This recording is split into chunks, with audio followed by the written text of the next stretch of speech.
Hey everybody, it's John Vickers from Explosive Performance Academy.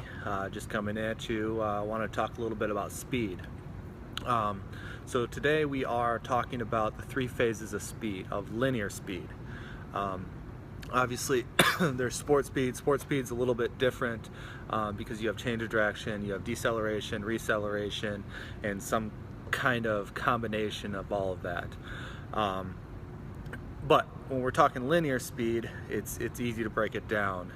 We typically break it down in terms of a 40-yard dash or a 100-yard sprint, or for our baseball players, excuse me, a 60-yard dash.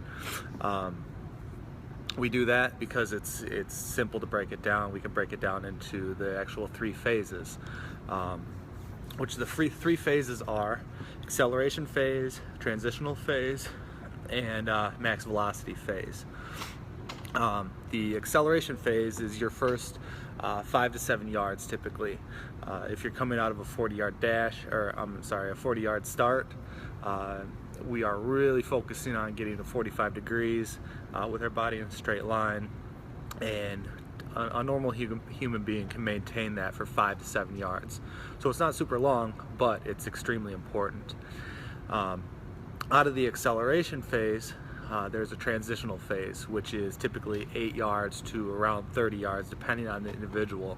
The transitional phase is when we are coming out of that stance, transitioning out of your acceleration phase. Acceleration phase almost is a transitional phase because you are progressively coming up throughout the entire phase. So when we go to our transitional phase, we're coming out of that 45 degrees and we're progressively coming up. One of the biggest differences is where your foot hits, how you apply force into the ground, and then your body positioning. And then after the transitional phase is our max velocity phase. Typically is around 30 yards or more. With the max velocity phase, you're going to hit that more in a 100-yard sprint or a 100-yard dash than you are a 40-yard dash. It's at the very end of a 40-yard dash, but it's also important. During that phase, we are standing upright, body's tall. It's more of a cycling motion than in the acceleration phase where it's more of a punch and drive. We're focusing on cycling through. Acceleration is more of a punch and drive, like I said.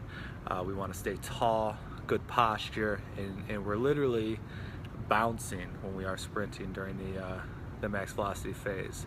We're coming through the ground, pulling through, bouncing up off the ground.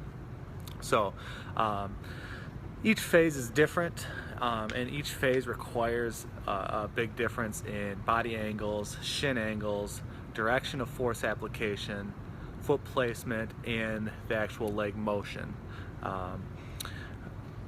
Over the next week, I'm going to be doing these live videos to break this down. I'm also going to reproduce this reuse it and post it in some of our emails if you get our emails and you didn't have a chance to witness this. So just look for the emails. If you like what you're hearing, make sure you subscribe to my live page. It's up in the top right hand corner, I think it is. So subscribe to that just to get your updates, and make sure that if you are interested in checking out what we have to offer, just contact me. I can be reached at 734-545-1600. Talk to you tomorrow. Bye.